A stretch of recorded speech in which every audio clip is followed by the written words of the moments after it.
નમસ્કાર દર્શક મિત્રો, તમે જોડાયા છો સાયકલ પ્રેમ સંચાલિત ઝટપટ ન્યૂઝ અને નવસારી લાઈવ. દિવસભરની ઘટનાઓથી અવગત કરાતા બુલેટિન ઝટપટમાં જોવા આજના સમાચાર. નવસારી ખાતે કોંકણા જ્ઞાતિ પંચની બેઠક મધ્યપ્રદેશના રાજ્યપાલ મંગુભાઈ પટેલની ઉપસ્થિતિમાં યોજાઈ હતી. નવસારી શહેર ખાતે કોંકણા એટલે કે કુણબી જ્ઞાતિ પંચની 26મી વાર્ષિક સામાન્ય સભા મધ્યપ્રદેશના રાજ્યપાલ મંગુભાઈ પટેલની ગૌરવપૂર્ણ ઉપસ્થિતિમાં સ્વપ્નક સોસાયટી સુખી ભવન ખાતે યોજાઈ હતી. કાર્યક્રમની શરૂઆતમાં કોંકણા જ્ઞાતિ પંચના પ્રમુખ રમેશભાઈ દેશમુખ દ્વારા જ્ઞાતિ પંચના પ્રતિનિધિઓ અને રાજ્યપાલનું પુષ્પગુચ્છ આપી સ્વાગત કરવામાં આવ્યું હતું અને રાજ્યપાલના હસ્તે સુખી ભવન ખાતે બાળકોના વાંચન માટે લાઇબ્રેરી ખુલ્લી મૂકવામાં આવી હતી. બિલ્લીમોરાના હરિયાળી ગ્રુપ ટ્રસ્ટે 1481 વૃક્ષો વાવી વિશ્વ પર્યાવરણ દિવસની ઉજવણી કરી.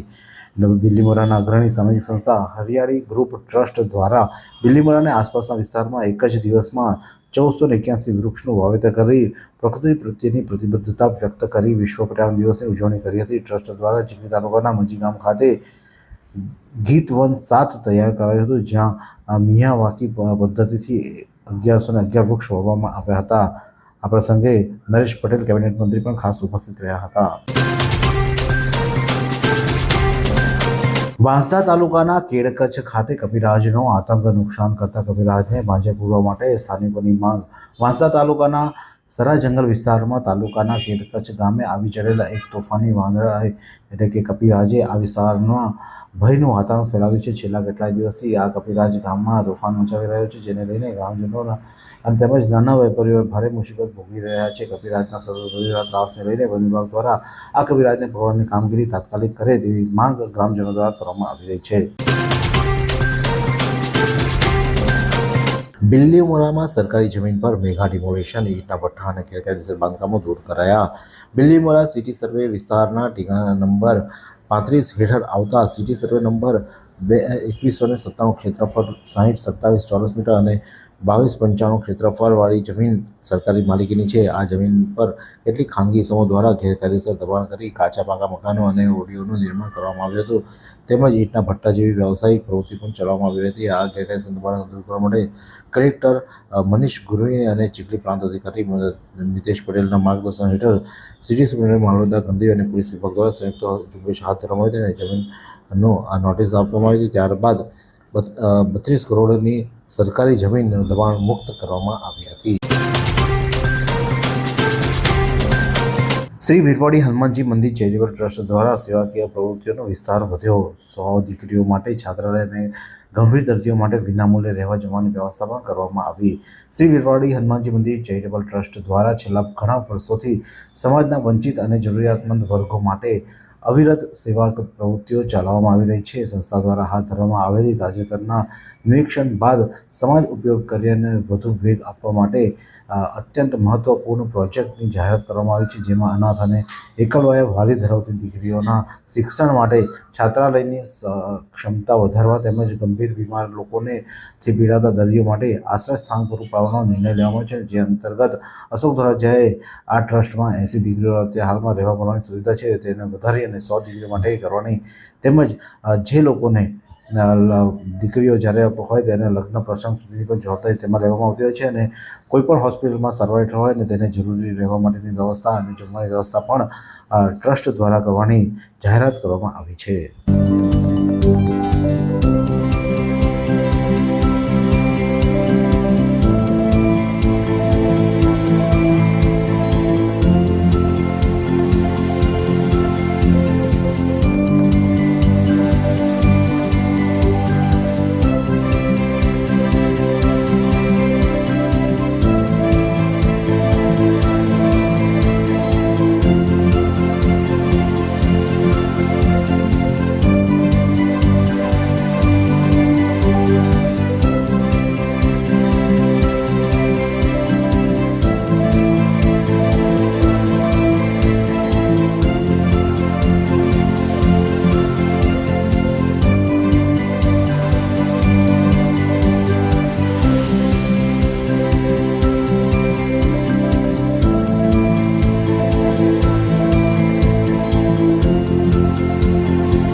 વિજલપુર રેલવે ઓવરબ્રિજની કામગીરી ઝડપી પૂર્ણ કરવા માટે તંત્ર એક્શન મોડમાં આવી ગયું હોય તેવું લાગી રહ્યું છે. નવસારીમાં વિજલપુર ખાતે છેલ્લા 5 વર્ષથી ફાટક પર ઓવરબ્રિજની કામગીરી કાયમી ગતિએ ચાલી રહી હતી, પરંતુ નવા મેયર તરીકે અશોક ધોરાજીયા જ્યારે આવ્યા અને તેઓએ સ્થળ મુલાકાત લીધી ત્યારથી જે કામગીરી છે તેને વેગ આપવામાં આવ્યો છે. પહેલાં તેમણે કામગીરીની સમીક્ષા કરી તેને જરૂરી સૂચનાઓ આપવામાં આવી હતી, પરંતુ કોન્ટ્રાક્ટર દ્વારા તેને નજરઅંદાજ કરવામાં આવી હતી. ફરીથી જ્યારે અશોક ધોરાજીયા ગયા અને કામગીરીમાં કોઈ પણ સુધારો ન દેખાતા તેમને કોન્ટ્રાક્ટરને બોલાવ્યો હતો અને તેને ખવડાવ્યો હતો અને તેને વહેલામાં વહેલી તકે સર્વિસ રોડનું નિર્માણ કરવા માટે પણ તાકીદ કરવામાં આવી હતી, જેને પગલે સર્વિસ રોડમાં જે આરસીસીનો રોડ બનાવવાની કામગીરી હાથ ધરવામાં તો બીજી બાજુ જે રિંગ રોડ છે એટલે કે જે ડાયવર્ઝન રોડ બનાવવામાં આવ્યો છે, ડાયવર્ઝન રોડ પર જે સમસ્યા હતી રસ્તાની તે રસ્તાના પણ નવીનીકરણની કામગીરી અત્યારે હાલમાં હાથ ધરવામાં આવી છે. વાત કરીએ હવામાનની તો આજે નવસારી જિલ્લાનું મહત્તમ તાપમાન 36°C જ્યારે લઘુત્તમ તાપમાન 29°C રહ્યું. હવામાન ભેજનું પ્રમાણ સવારે 57%, જ્યારે સાંજે 63% હવાની ગતિ 7.1 કિલોમીટર પ્રતિ કલાક દક્ષિણથી પશ્ચિમ તરફ રહી હતી. ઉત્કર્ષ મંડળ દ્વારા જરૂરિયાતમંદ બાળકોને નોટબુક વિતરણ કરવામાં આવી. છેલ્લા 9 વર્ષથી ઉત્કર્ષ મંડળ દ્વારા જરૂરિયાતમંદ બાળકોને રાહત દરે તેમજ આદિવાસી છાત્રાલયમાં ફ્રીમાં સ્ટાન્ડર્ડ સાઇઝ નોટબુક વિતરણ કરવામાં આવે છે. તેમજ તે પ્રમાણે આ વર્ષે પણ મંડળનું 25,000 જેટલી નોટબુકોનું વિતરણ ચાલી રહ્યું છે. નવસારી ઉત્કર્ષ મંડળના વિદ્યાર્થીઓ દ્વારા રાહત દરે ફૂલસ્કેપ સ્ટાન્ડર્ડ સાઇઝની નોટબુક વિતરણનો કાર્યક્રમ આજે યોજાયો હતો, જેમાં જરૂરિયાતમંદ વિદ્યાર્થીઓને તેઓ દ્વારા ફ્રીમાં નોટબુક વિતરણ કરવામાં આવી રહી છે. સ્વેચ્છાએ વ્યસન છોડવા ઈચ્છનારાઓને માર્ગદર્શન અપાયું. નવસારી સ્વેચ્છાએ તમાકુ વ્યસન છોડવા ઈચ્છતા લોકોને મુસ્કાન સંસ્થાના પ્રેરક યશદી કોન્ટ્રાક્ટરની ટીમ છેલ્લા 14 વર્ષથી કાર્યરત છે. તમાકુનું વ્યસન ધરાવનારાઓને દર મહિનાના બીજા અને ચોથા શનિવારે નવસારીના ચારકોલ સ્થિત શ્રી પ્રજાત વિદ્યાર્થી આશ્રમ ખાતે વિનામૂલ્યે માર્ગદર્શન આપી દવા આપવામાં આવે છે. ગત શનિવારે મુસ્કાનની ટીમે ડૉક્ટર સ્વાતિ દેસાઈ, અજય શાહ, મહેશ નાયક, અતુલ શાહ, દિલીપ નાયક, સુરેશ પરમાર, સુરેશ અજમેરિયા, હર્ષા બુધારિયા તથા ગીરા પંડ્યા વગેરે ઉપસ્થિત રહ્યા હતા અને તેઓએ જરૂરી માર્ગદર્શન પૂરું પાડ્યું હતું.